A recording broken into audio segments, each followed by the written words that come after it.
Yo, what is up guys? Welcome to today's video. I've got a very special video for a few merchants and holders out there. This video is gonna help you guys figure out when to buy and sell items in Arcane Legend to A, maximize your profit, and B, to make sure you don't lose any gold, and lastly, to make sure if you have lost something, you've made a bad decision, so to ensure you don't make too much loss. So these are some of the things I do to ensure I don't lose out on profit in Arcane Legend. But before I get into this video, I'm gonna have to explain something to you guys, okay? In Arcane Legend, if you go to sell something, for example, Root of Compassion, you can see there is 12-hour, 1 day, and 3 day cycle, right? So what happens in Arcane Legend, say I wanna list 50 key in the auction. Now, the first time, say no one has put in, as you can see, the cheapest one is 1. Um, 2.119 million gold. But if you go here, this person has put it for 3 million. If you go for the lowest price, so what happens is this person was the first person probably most likely to be the first person to list this when there was no 50 keys. And over this 3 day period of time, the price keeps dropping because more and more people start putting in this item into the shop until it gets. So one of the things, oh, by the end of the 3 day cycle, this is most likely to be the lowest priced, or if people are buying those, then something more expensive will be the lowest price. And so when becoming familiar with an item you want to merge, what I would recommend you to do is keep an eye on the items you want to merge or hoard to understand the cycle. You will notice at some time of the day the price for this will be a little bit higher. For example, this may go up to 2.5 mil, and people in different time zone will still buy that item because that's the cheapest price. So it's a little bit complicated to explain fully, but just take my word for it. You keep a lookout for this within a 6 day period at least, and you will understand when to sell a particular item that isn't something like exclusively event based, or um, something something that is going to be in limited quality that's gonna go over. So that's not the number 1 tip I would give you guys to make sure you do that.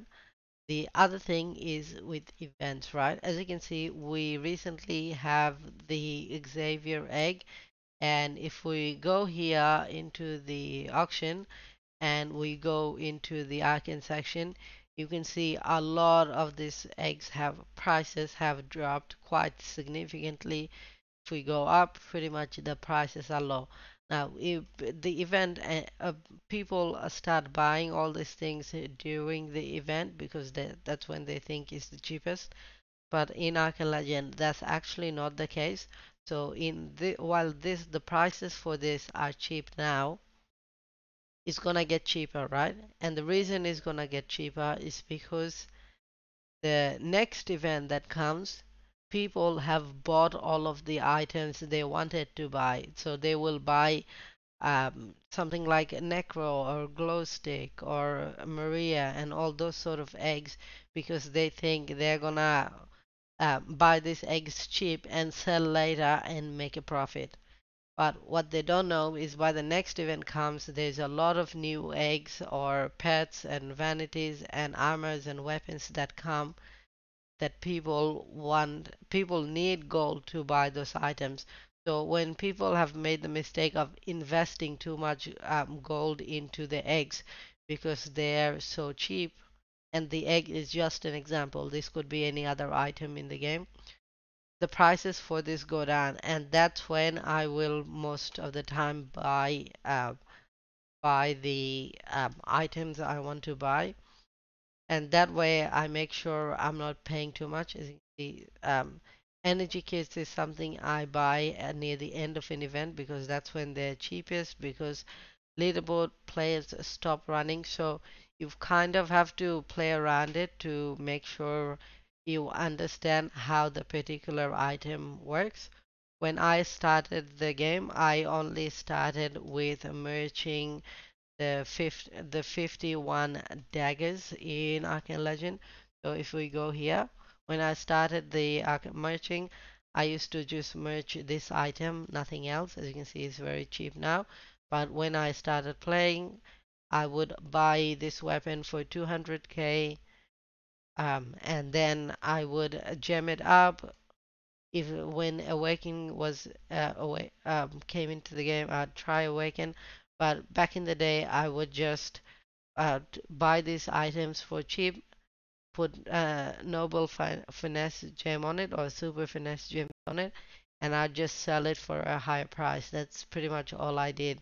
And I would sell it at a time when I knew this item was in higher price, and that would allow me to make like I would buy a lot of those. Of course, I'd buy like five of them and gem them up simultaneously, sell those, and keep doing that. And I actually made like 100k profit every time I did that. So I made a lot of money from doing those as well. So the most important thing to keep in mind is to pick an item that you know very well. So and the way you pick the item is go into the auction and pick an item that you notice gets sold pretty often, but also gets put into the auction pretty often. And that way you know that this item is going to sell quickly, but not everyone else is doing it as well, because the more people that are doing your strategy, the less gold you're going to make, because they can get the same thing from someone else. It doesn't have to be you. So you want to kind of specialize into a few items that you know very well and understand how the market works for it, how people in towns are going to buy as well. So those is pretty much the two times. So buy near, do not near the end of an event. But if you realize that this is an item that's running out near the end of the event, then you can go, okay, this item is running out. So even in the next event, this item might go down in price, but it not might not go significantly down for me to justify buying it in the future. Sometimes also what I do is buy items for use. So sometimes I'll genuinely buy items that I want to use. As you can see here, I have the 200% gold dagger still because this is something I bought genuinely so I can use and farm gold. And also so I have the option to sell it in the future as well. Yeah, so you wanna keep these things in mind. Ideally, when you buy an item, you wanna plan to hold on to that item at least for 6 days. So you work out how the prices are going to change within the auction and you work accordingly. List it at a time when you know someone is likely to buy it. Put a reasonable price. Don't overprice it because people are obviously gonna buy it and you make more loss than actually gold. Anyway, that is all for this video, guys. I hope you had a takeaway. Remember, just remember that there's a cycle. There are time zone that affects the prices of items. How much quantity of that item is available in the market and how good it is. Are people in the future still gonna want it, or is this something that's gonna be can easily be replaced in the future as well? Also consider how often the items are used and whether they're consumable or not. So if they run out, then there's gonna be a higher demand because there is limited amount of it. An example of this is, of course, the plant eggs that were sold. And an example is, if you guys don't remember, at the start of the Xavier event, these eggs actually went down to 350k or less. And that's because People wanted to sell those eggs so they can buy. They wanted to sell the plant eggs to buy the arcane eggs in the game because they want pet. They want to invest in them and make some gold from that as well to keep the things flowing into the game. Anyway, I will see you guys in the next one. Have an awesome day.